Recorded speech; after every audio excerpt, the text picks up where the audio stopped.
Bien-aimés dans le Seigneur, bonjour. Nous glorifions l'Éternel, notre Dieu, notre Roi, qui nous a aimés, qui nous a choisis, les maîtres de tous les jours, qui est le salut, qui est notre bouquet notre bouée de sauvetage, qui est le bouquet de la vie que nous avons reçu gratuitement de la part de notre Père, le Dieu, l'Éternel, le Dieu de la création. Le Dieu créateur nous a aimés, et voilà son Fils Jésus-Christ est mort à la croix. Et la Bible nous en confirme. La Bible nous dit que Dieu a tant aimé le monde qu'il a donné son Fils unique, afin que quiconque croit en lui ne périsse point, mais qu'il ait la vie éternelle. Amen.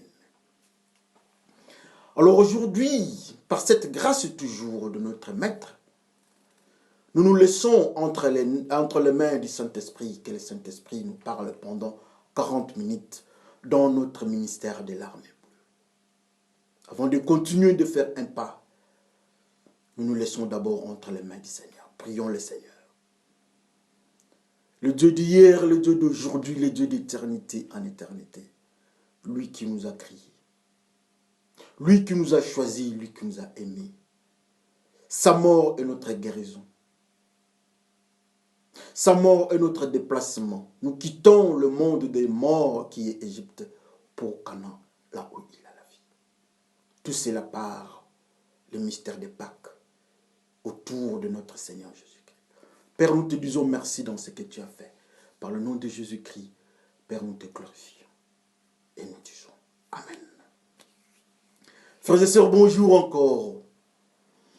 Aujourd'hui, c'est la journée pascale, le 25 mars. Ça nous fait du bien d'écouter la parole de Dieu. Notre Père, le Dieu de toute puissance. Alors, sans plus tarder, nous allons lire notre premier texte. Aujourd'hui, nous avons 3 petits textes. Le premier texte, c'est dans le livre d'Exode, Exode 14, du 28e jusqu'au 30e. Exode 14, du 28e jusqu'au 30e. Lisons par le nom de notre Seigneur Jésus-Christ. L'eau arrive sur les chars, les cavaliers et sur toute l'armée du roi d'Égypte. Tous ceux qui sont entrés dans la mer derrière, les Israélites sont noyés. Mais les Israélites ont traversé la mer sur un chemin sec. L'eau a formé comme un grand mur à leur droite et à leur gauche. Ce jour-là, le Seigneur sauve les Israélites du pouvoir des Égyptiens. Les Israélites voient le corps des Égyptiens au bord de la mer. Amen. Alors notre deuxième texte, c'est dans le deuxième livre de Roi, au 2e chapitre, du 13e jusqu'au 14e verset. J'ai dit Roi, deuxième livre de Roi, 2e chapitre, du 13e jusqu'au 14e verset. Lisons par le nom de notre Seigneur Jésus-Christ. Puis il ramasse l'habit qui était tombé des épaules d'Élie. Il revient vers le Jourdain. Il s'arrête au bord du fleuve. Il frappe l'eau du fleuve avec l'habit d'Élie en disant: où est le Seigneur, le Dieu d'Élie? Il frappe encore l'eau du fleuve. Alors l'eau se divise. Une partie va à droite, l'autre partie va à gauche. Et Élie peut traverser le Jourdain. Amen. Notre troisième texte, c'est dans l'évangile de Marc, selon Marc, au 6e chapitre, du 48e jusqu'au 50e verset. Je dis Marc 6, au 48e chapitre, verset, jusqu'au 50e. Une fois que ses disciples ont du mal à ramer, parce que les vents soufflent contre eux, alors, vers la fin de la nuit, Jésus vient vers eux en marchant sur l'eau. Il veut le dépasser. Les disciples le voient marcher sur l'eau et ils crient que c'est un fantôme. Ils se mettent à crier. En effet, tout le voit et ils sont effrayés. Mais Jésus leur parle tout de suite en disant, rassurez-vous, c'est moi, n'ayez pas peur même. Rassurez-vous que c'est moi, n'ayez pas peur. C'est la fin de nos 3 chapitres de lecture. Que le Seigneur bénisse son peuple en écoutant sa parole. C'est intéressant d'écouter la parole. La parole de Dieu, c'est Jésus-Christ. Jésus-Christ, c'est Dieu. Jésus-Christ, c'est l'enfant de Dieu. Jésus-Christ, c'est l'Esprit de Dieu. Jésus-Christ, c'est la création. Jésus-Christ, c'est la puissance. Jésus-Christ, c'est tout ce qui est pour nous. Et nous bénissons le Seigneur pour ces 3 textes. Le premier texte, c'est on nous parle d'Exode, des enfants d'Israël à la période pascale. C'est Joseph qui est entré là-bas. Après la mort de Joseph, tout a mal tourné. Le peuple, les enfants d'Israël sont devenus esclaves après plusieurs générations. La cruauté pharaonique à l'égard des enfants d'Israël a atteint les oreilles de Dieu. Et Dieu ne pouvait pas résister, il se décide. En utilisant Moïse, vous connaissez l'histoire. Les enfants d'Israël doivent quitter l'Égypte, alléluia. Les enfants d'Israël doivent quitter l'Égypte et c'est le jour de Pâques. Comme c'est le jour de Pâques, aujourd'hui aussi c'est le jour de Pâques, alors nous intitulons notre message « La zone interdite de Pâques ». Alléluia. Le message est intitulé « La zone interdite de Pâques ». Dieu dit aux enfants d'Israël, vous devez partir. Vous connaissez ce qui s'était passé avec toutes les injonctions. La manière de quitter l'Égypte, ils sont sortis. Et voilà, Pharaon s'est rébellé. Pharaon prend son armée. Derrière les enfants d'Israël, vous connaissez encore plus l'histoire. Arrivés quelque part, les enfants d'Israël sont butés par un problème. Qu'est-ce qui se passe? Il y a l'eau, il y a la mer au devant des enfants d'Israël. Le murmure commence, il parle à Moïse. Moïse parle à Dieu, Dieu dit, écoutez, prends ton bâton, pointe vers l'eau. Et c'est ce qui a été fait. La Bible nous dit que l'eau se divise en deux. Une partie vers la droite et l'autre partie à gauche. Et ça forme un mur. Les enfants d'Israël traversent à sec. La Bible nous précise que les enfants d'Israël traversent à sec. Ils n'ont pas touché l'eau. Parce que Dieu a soufflé toute la nuit. Et tout ce qui était resté là-bas, il n'y avait pas les traces d'eau. Le Pharaon, avec son armée, voyant tout cela, il se décide d'entrer dans l'eau et suivre les enfants d'Israël. Dieu le frappa d'une confusion. Il y a des troubles dans leur poursuite. Quand le dernier Israélien a quitté les eaux, et voilà, Dieu dit à Moïse de remettre encore son bâton sur les eaux, vers les eaux. Et l'eau serait ferme sur Pharaon et son armée. Les enfants d'Israël sont partis, ils ont traversé en sécurité. Ils ont traversé la mort. Et plus tard, on voit les cadavres des Égyptiens. Alléluia. Ça, c'est le premier texte dans le livre d'Exode. Alors, dans le deuxième livre de Rois, on nous parle de ces serviteurs. Les serviteurs d'un serviteur de Dieu. Donc, Élisée, les serviteurs d'Élie. Élie est pris par Dieu. Élie est parti, mais en partance, Élie, son manteau, laisse tomber son manteau. Élisée récupère le manteau. Il déchire ce qui était sur lui comme habit. Il doit passer. En face de lui encore, il y a un phénomène qui s'appelle l'eau. Il crie, il dit, où est le Dieu d'Élie? Il tape encore la veste sur l'eau. Et voilà, l'eau se sépare encore en deux. Et lui, il passe. Quelle merveille. Ça, c'est très intéressant. Le troisième texte que nous avons lu, c'est dans le livre de Marc. Qu'est-ce qu'on nous dit? Jésus-Christ est en train de marcher sur les eaux. Arrivé quelque part, ses disciples l'ont vu. Il crie. Il crie. C'est un fantôme. Jésus-Christ dit non, je ne suis pas un fantôme. Calmez-vous seulement. Moi, je ne suis pas un fantôme. Mais quelque part, toujours dans la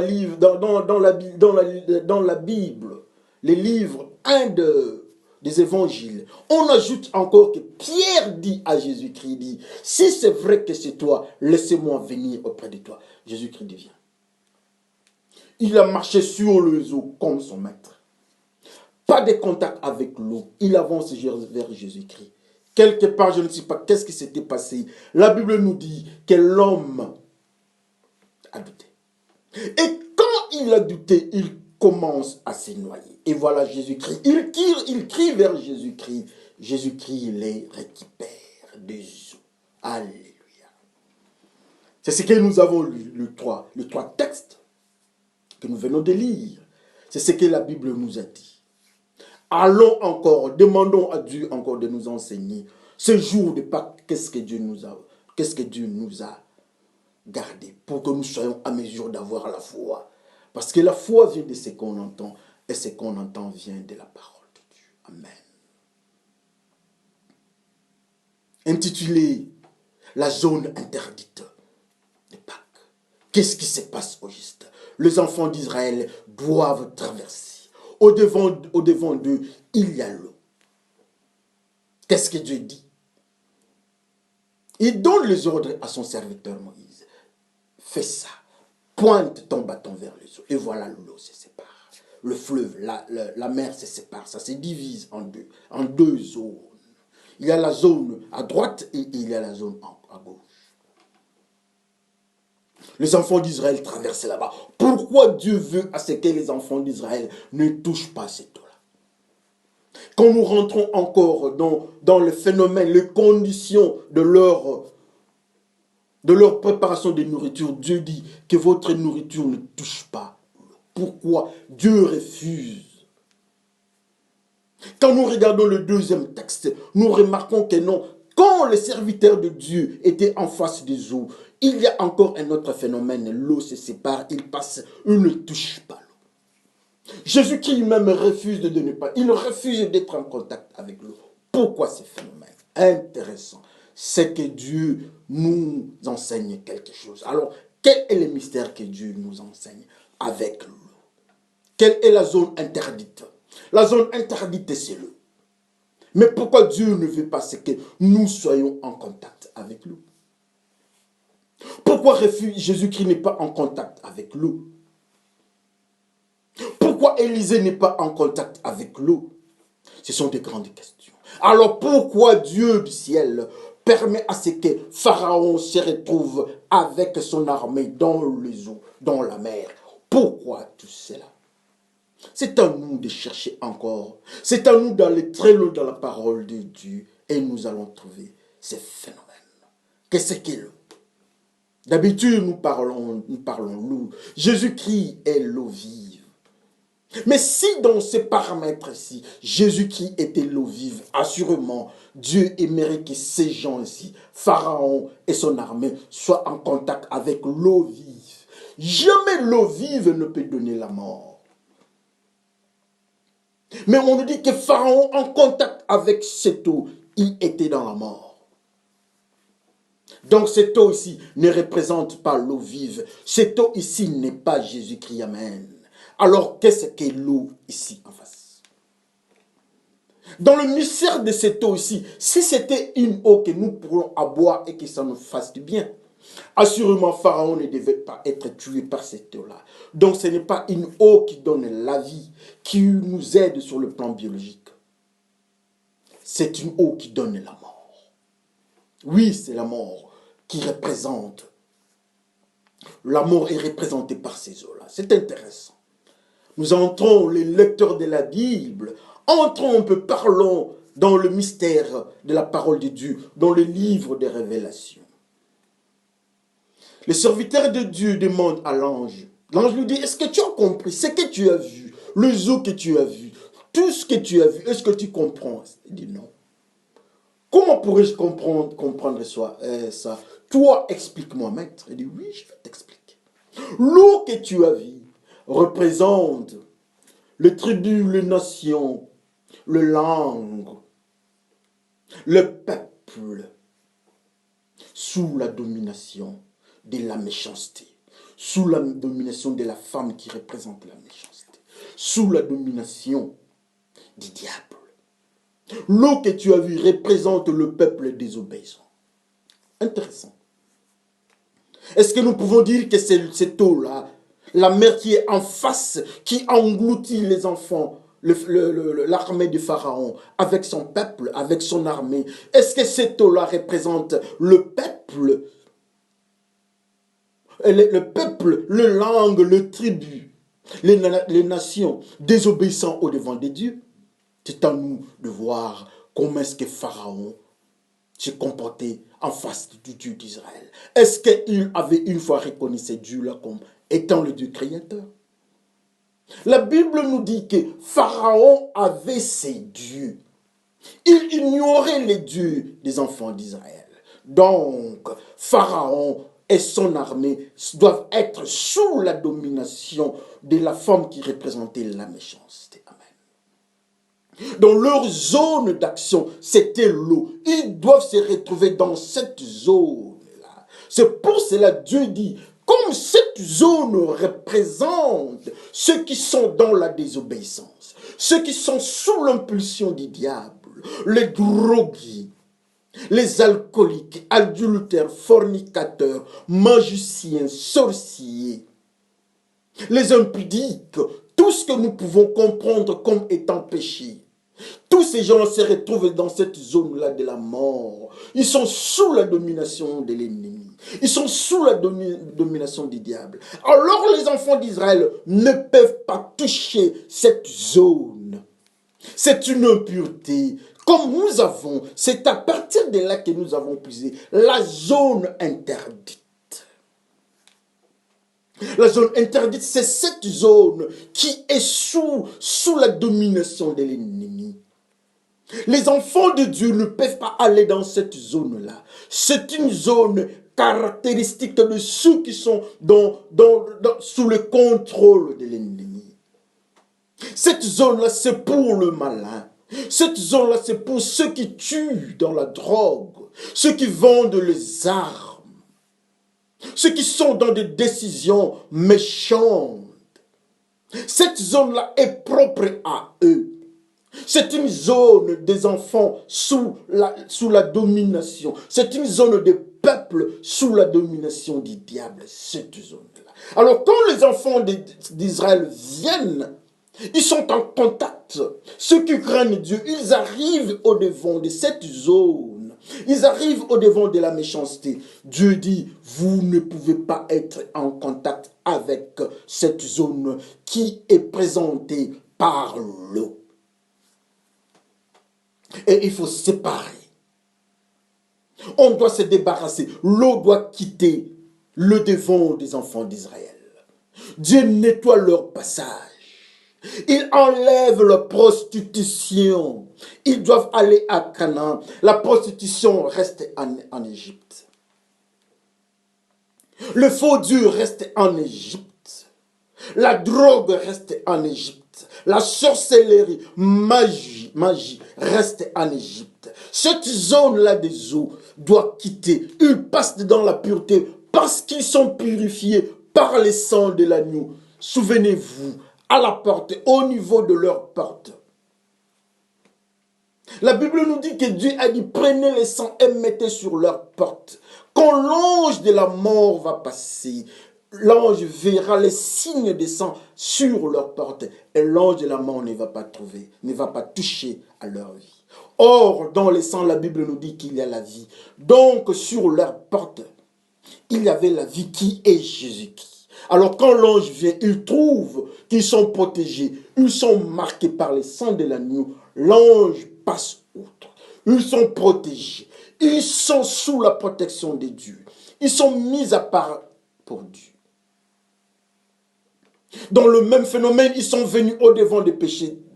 Dieu dit non. Ces gens ici qui sont mes enfants ne sont plus en contact avec les péchés. Donc, ils doivent passer outre. Et Dieu enlève les péchés. Dieu dit, ne touchez pas à cette zone interdite. Ne touchez pas à l'alcool. Ne touchez pas à la drogue représentée par les eaux. Dieu enlève ça au devant des enfants d'Israël le jour de Pâques.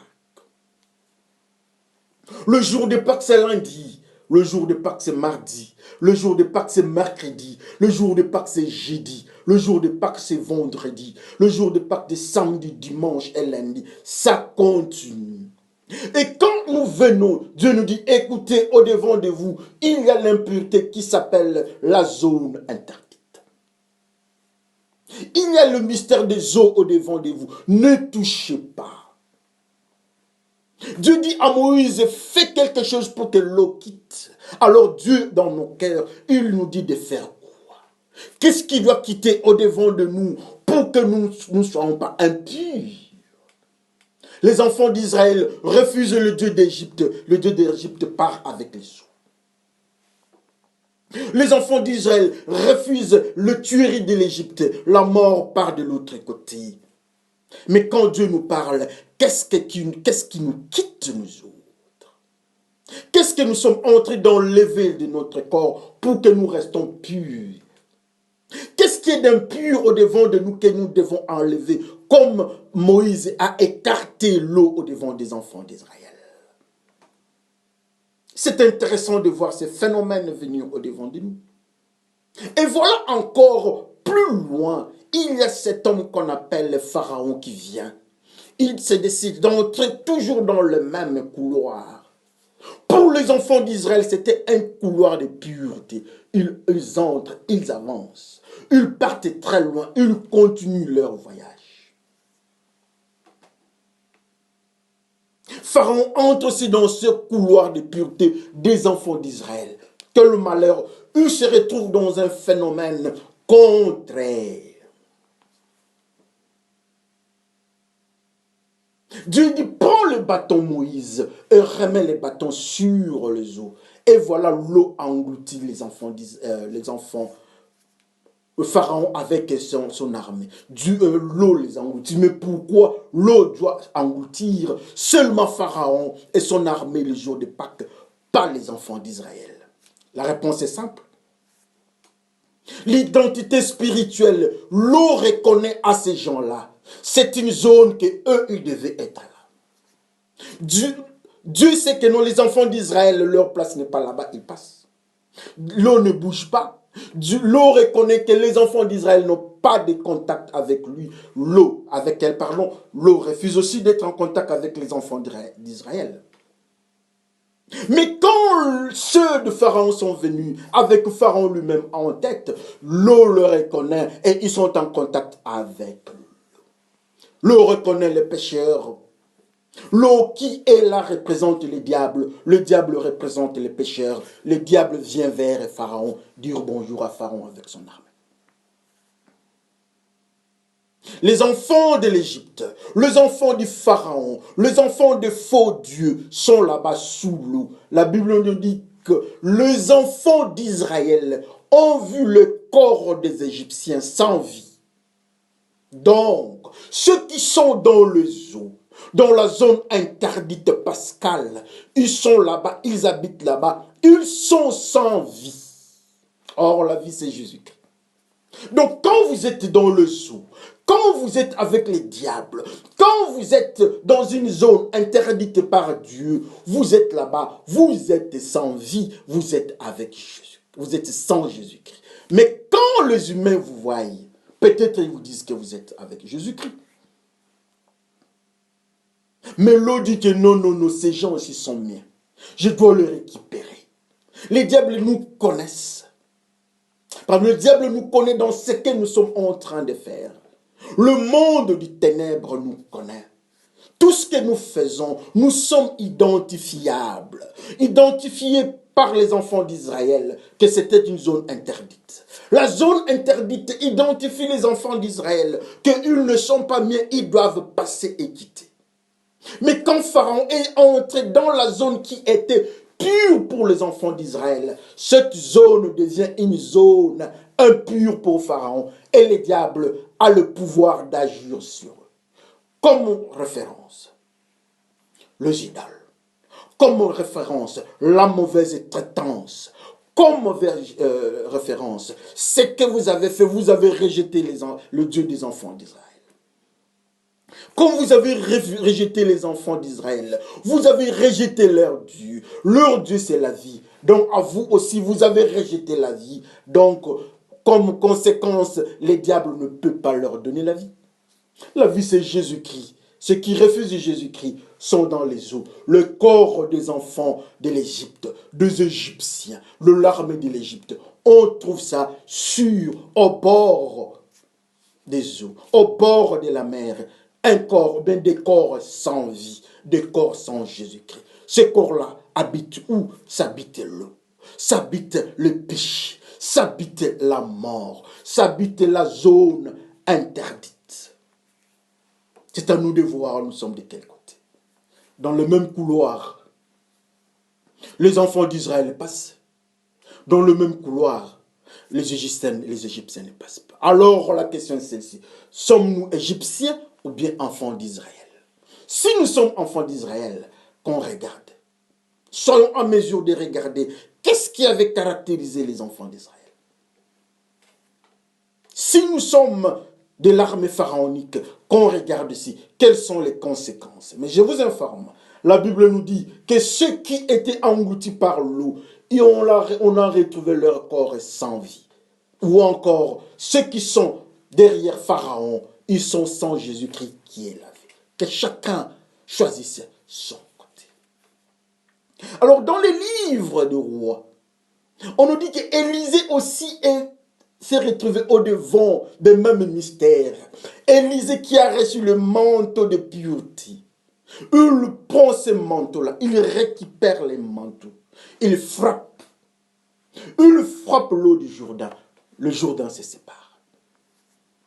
Intéressant. Élisée qui prend la robe, le mystère des manteaux qui vient du ciel, de son maître que Dieu a pris. Le maître par le manteau de pureté reste sur Élisée. Élisée prend le mystère de pureté. Il devient pur automatiquement. Mais au-devant de lui, il y a la zone interdite.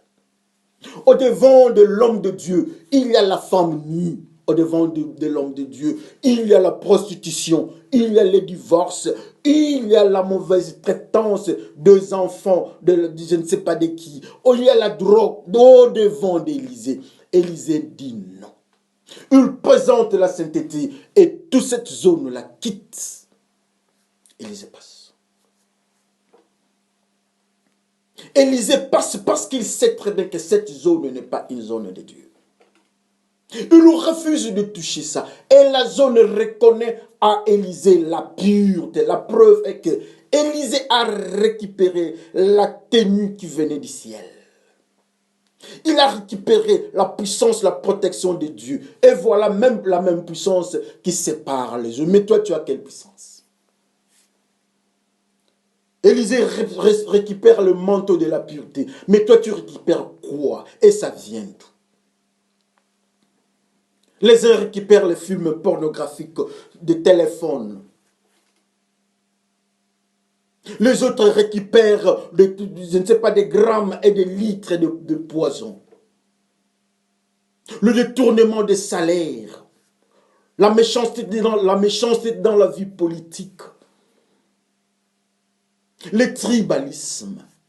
Le faux message des pasteurs. Les fausses doctrines. La manipulation des femmes d'autrui dans des églises. Toutes ces histoires-là se sont retrouvées devant Élisée. Et Élisée devait choisir. Élisée a dit non, moi je suis pur. Il présente la pureté et les impuretés quittent. Je crois que nous devons aussi être comme Élisée. Nous devons aussi être comme Élisée, c'est à nous de choisir. Il peut vous dire aussi, ok, je me lave d'abord, je prends d'abord cette eau de Jourdain. Je vais d'abord boire cette eau de Jourdain. Je veux étancher d'abord. Je vais boire de l'eau. Il a dit non, ce n'est pas une histoire d'abord de me satisfaire moi. Je dois enlever cette impureté. C'est à nous de choisir aujourd'hui le jour de Pâques. Dans le même phénomène, le troisième phénomène, comme nous avons dit, c'est Jésus qui marche sur les eaux.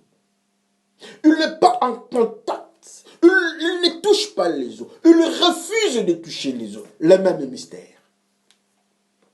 Jésus qui est maître de tous les jours. Pierre lui dit, effectivement, je suis en train de voir quelqu'un marcher. Mais si c'est toi, Seigneur, autorise-moi de venir vers toi.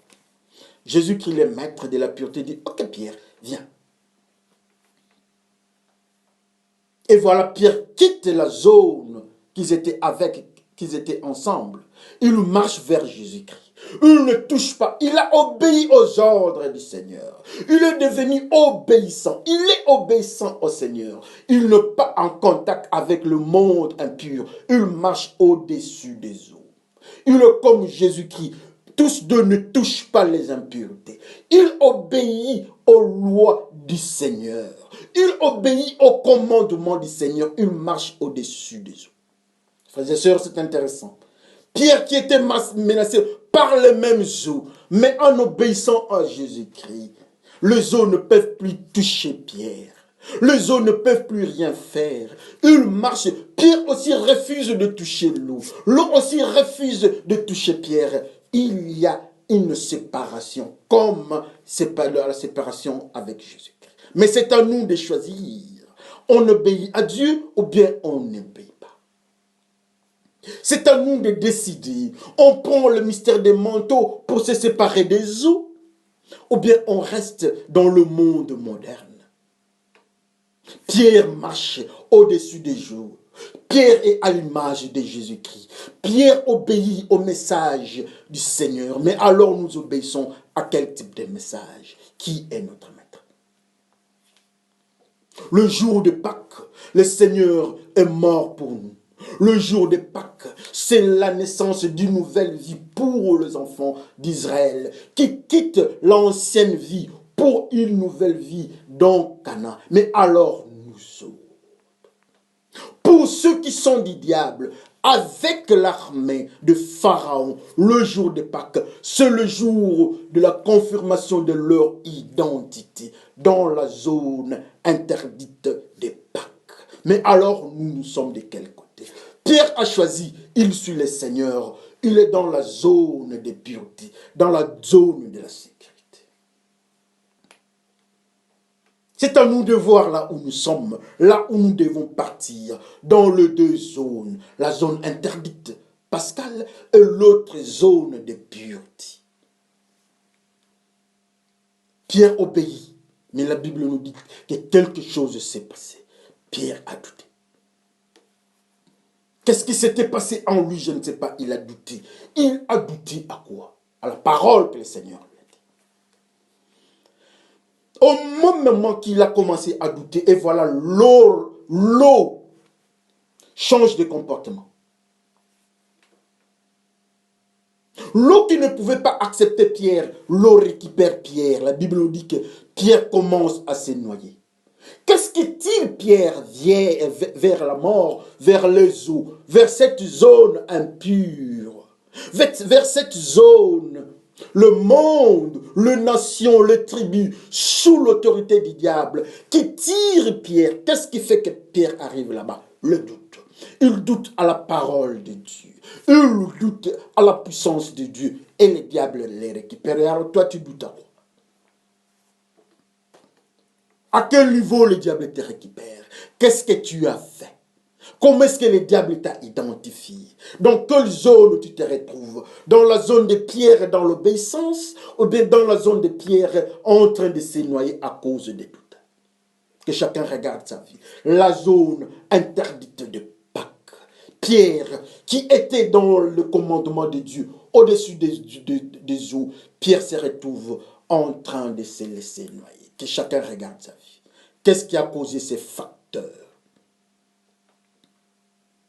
Quel est le phénomène physique? Qu'est-ce qui peut expliquer ça? Qu'est-ce qui attire Pierre vers les eaux? Qu'est-ce qui avait bloqué Pierre au-dessus des eaux? Est-ce que cette forme-là, ça a disparu? Ça s'est dissous, mais comment? Qu'est-ce qui se passe? C'est l'obéissance qui a disparu. Oui, j'ai peur que Pierre a perdu cette obéissance, il a douté. Et voilà le monde du diable le récupère. Le goût de la bière entre dans la bouche de Pierre, peut-être comme toi. Voilà la bière ramène l'homme dans la mort. La drogue, l'odeur de la drogue rentre dans notre comportement. Et voilà, nous nous sommes noyés. Les diables nous récupèrent. On rentre encore dans le goût de la prostitution, dans le goût de la haine, des empoisonnements, dans le goût des enrichissements illicites. Nous entrons dans la zone interdite. Que chacun regarde sa vie, frères et sœurs.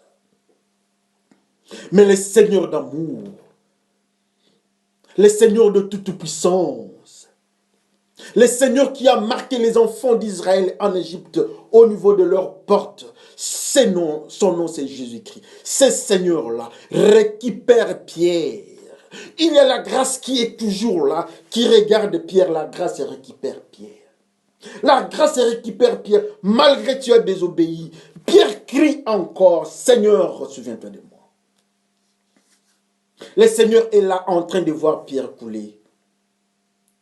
Seigneur, aide-moi, je vais quitter encore la drogue. Le Seigneur dit, je te récupère, Pierre, viens. Alors pourquoi nous ne pouvons pas crier au Seigneur pour quitter la zone interdite? Celui qui est mort le jour de Pâques, il est toujours là. Il est mort à la croix. Mais il a donné la vie le jour de Pâques de l'autre côté. Il a donné la vie aux enfants d'Israël le jour de Pâques en quittant l'Égypte. Sous la protection de son sang, l'ange de la mort ne pouvait pas le toucher. Ce Seigneur-là, il est toujours là. Il récupère Pierre. Alors toi, qu'est-ce que tu attends pour que tu sois récupéré? Le jour de Pâques, tu as choisi quel jour? Le jour de Pâques, nous chantons dans des églises, dans la chorale. C'est Pierre. Nous disons que nous sommes le pasteur, diacre ancien. Nous sommes chrétiens. Pierre aussi est disciple. Mais nous trouvons Pierre dans deux eaux. Pierre au-dessus des eaux. Pierre dans les eaux. Et la grâce récupère Pierre. La repentance. Pierre se répand. Et le Seigneur les récupère. Est-ce que nous pouvons nous comporter de la même façon que Pierre? Est-ce que nous pouvons suivre l'exemple de Pierre? Est-ce que nous pouvons aimer le Seigneur comme Pierre? Est-ce que nous pouvons être dans le même chemin de la repentance pour que le Seigneur nous récupère? Il était à côté de Pierre et il attendait la pierre de Pierre pour que Pierre soit récupéré. Il attend notre appel de repentance pour qu'il nous récupère comme il a récupéré Pierre. Que chacun regarde sa vie. Que chacun regarde sa vie, comment est-ce que nous sommes en train de mener nos vies. Aujourd'hui c'est Pierre, demain c'est qui sera noyé? À la seconde ici c'est Pierre, demain c'est peut-être le pasteur. Oui, l'ancien, le diacre.